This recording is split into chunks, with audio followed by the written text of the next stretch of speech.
Mereka bilang mereka pemberani. Hei, kamu dan keluargamu ketika 1926 rakyat Banten perang, kamu dan keluargamu ada di mana?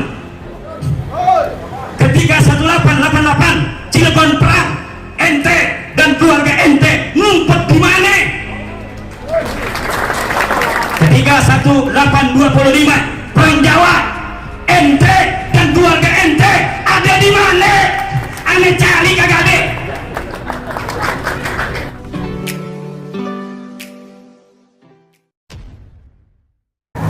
Assalamualaikum warahmatullahi wabarakatuh. Jumpa lagi dengan saya di channel Gagasan Progresif 79. Sahabat sebangsa dan setanah air dimana saja Anda berada.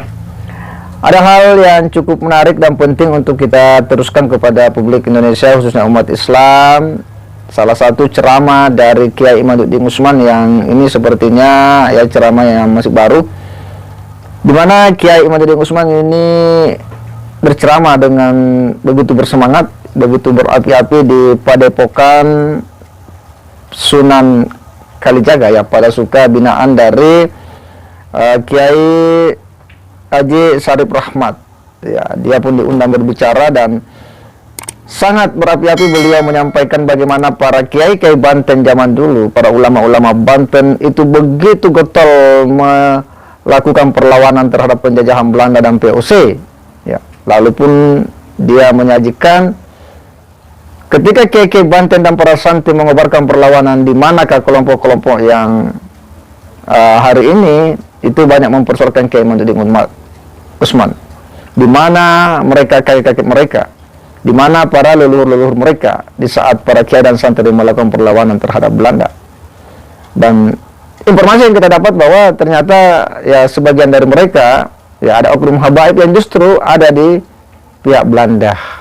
Disinilah Kiai Imaduddin Usman mempertegas dia punya peran posisi di mana dia berpihak. Dan saya kira warga pribumi harus mendukung semangat kebangsaan kita, cinta kepada tanah air kita, dan tentu kita tidak akan pernah membiarkan ya mereka-mereka yang ingin selalu mendominasi di republik ini, karena kita punya darah ya pejuang sebagai orang pribumi. Nah, untuk lebih jelasnya kita simak bagaimana ceramah dari Kiai Imaduddin Usman ini yang penting untuk kemudian kita teruskan ya, kita edukasikan kepada publik Indonesia. Pemberani itu dia yang megangin pedang di tengah medan perang, bukan dia yang megangin mic di atas mobil komando pada masa damai.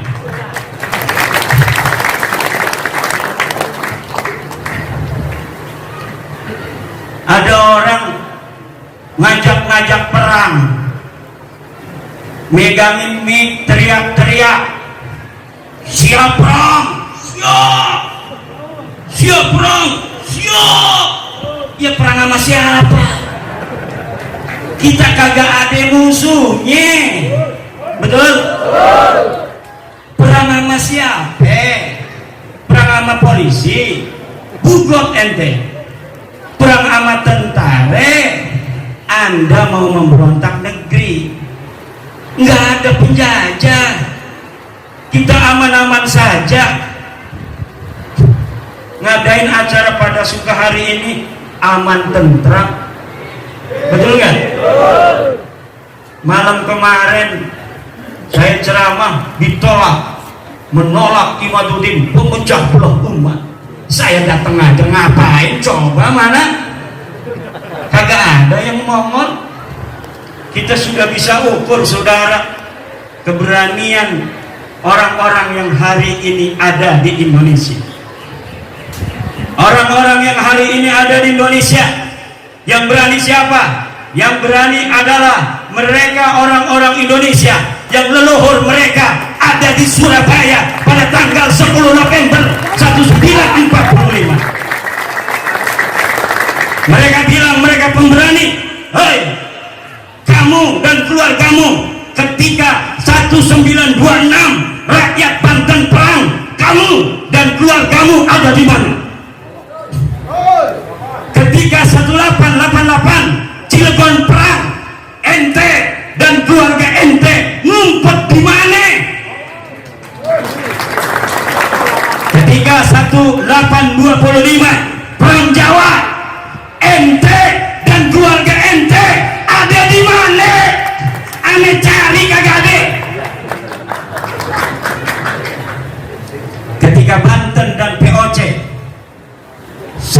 750 perang, acak-acakan kunciran, hangus rata itu Karawaci, Caringin hancur lebur.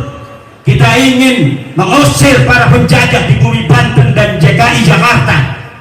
Kita perang, leluhur kita mati, ente sama keluarga ente ada di mana? 1654 perang Cisadane dengan gaya Manuk Dadali, tentara Kesultanan Banten mengusir penjajah VOC, merebut Cipondo, merebut Kunciran, merebut Sudimara, merebut Pinang agar kembali berada di bawah kekuasaan Kesultanan Banten, anak negeri sendiri. Ketika itu ente dan keluarga ente ada di mana?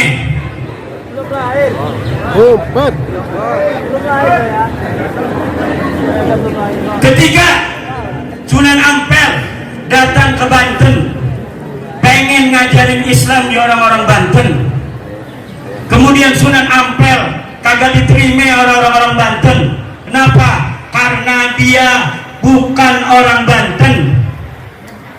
Sunan Gunung Jati ngejar Sunan Ampel pengen berguru kepada Sunan Ampel di atas gunung apa namanya yang ada di Banten itu, Gunung Santri.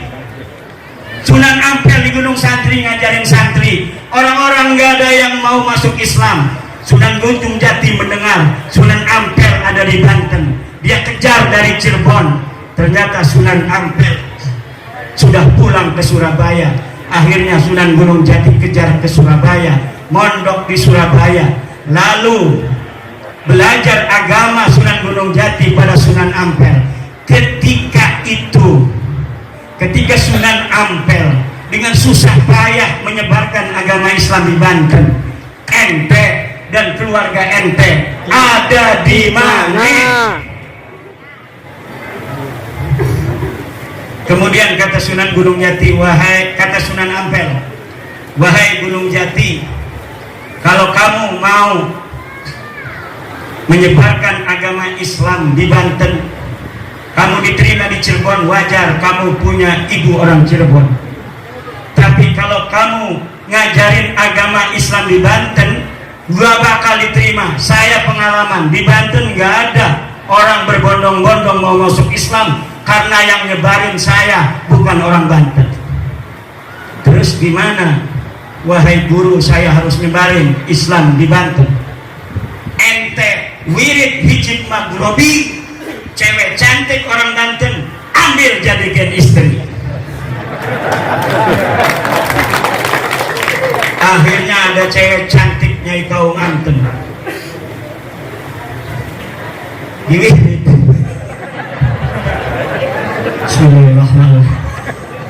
Akhirnya mau Nyai Kaum Anten jadi istri daripada Sunan Gunung Jati. Kemudian lahirnya Maulana Hasanuddin Banten, dan akhirnya Maulana Hasanuddin menyebarkan agama Islam diterima. Li'anna lisanahu lisanu Banten wa adatahu adatu Banten wa hum ya'tarifuna bi'annahum kahwa bi'annahu kahum.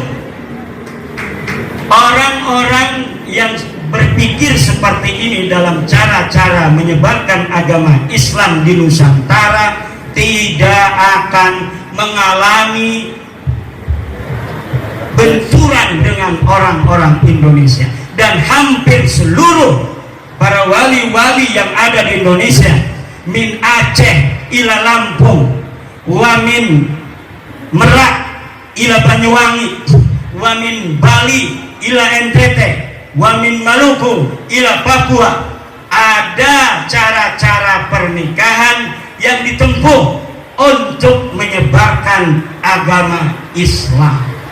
Walaupun tingkat keberhasilan mereka di bumi Indonesia bermacam-macam, tetapi caranya satu, cara tasamuh, toleransi, saling asah, saling asih, menyentuh hati, bukan dengan kekerasan dan perang.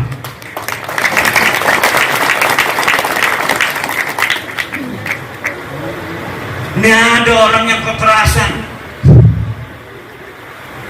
memperlihatkan keberanian di tengah-tengah keheningan. Orang lagi damai, dia, saya paling berani, kita siap perang, takbir, Allahu Akbar. Kata polisi, saya juga Allahu Akbar. Mau perang dengan saya, ini Allahu Akbar, itu Allahu Akbar, samiallahu liman hamidah. Giliran zaman perang kagak ada di sejarah, gimana urusannya? Kita baca-baca, ini ada kagak yang mati di medan perang? Ada enggak nih dari suhada-suhada 10 November? Kagak ada. Ada enggak di 1888 perang Cilegon? Kagak ada. Yang ada fatwa bahwa yang berontak pada orang kafir Belanda itu adalah orang yang melawan ajaran agama. Nah, Allah, saya ingat kisah Bani Israel kepada Nabi Musa ngajak-ngajak perang. Nabi Musa, ayo kita perang, kita kalahkan orang-orang Palestina, takbir, Allahu Akbar. Giliran datang kewajiban perang kepada Nabi Musa, diumumkan pada Nabi Musa, wahai Bani Israel, betul seperti yang kalian inginkan, sekarang sudah datang perintah berjihad melawan orang-orang yang memusuhi kita, Bani Israel. Besok kita akan perang. Siap. Diem aja. Itu yang takbir-takbir kemarin kagak ada yang mongol. Yang ada apa yang mereka katakan, fadhhab anta wa rabbuka faqatila inna huna qa'idun. Hai Musa, kamu aja yang pergi sama Tuhanmu, peranglah kamu dengan Tuhanmu, kami di sini duduk enak-enakan. Itu orang Bani Israel, orang Yahudi. Watak Yahudi itu kimujib begitu. Satu ciri-ciri Yahudi, kalau lagi masa damai ngajakin lagi perang kagak mau dia. Ngapain gua, katanya mati nanti. Paling takut orang Yahudi pada kematian, saudara. Orang Yahudi paling takut mati. Itu ciri Yahudi pertama tuh. Yang kedua, penakut tapi sok berani di masa-masa damai. Kalau masa perang datang, ngumpet di bawah rok istrinya. Buktinya mana? Buktinya kagak ada satupun keluarga mereka masuk dalam syuhada Indonesia.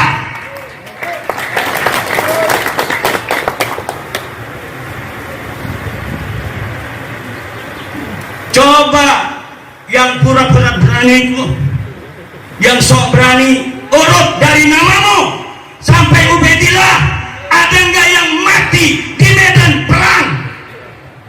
Urut. Jangan bawa-bawa Panglima Hunain Sayyidina Ali, jangan bawa-bawa Panglima Karbala Sayyidina Husain. Mereka adalah cucu Rasulullah. Tapi urut dari Ubaidillah sampai namamu, ada tidak yang mati di medan perang? Saya berani untuk bertaruh, tidak ada di antara nama itu sampai mereka yang mati di medan perang untuk membela agama Allah.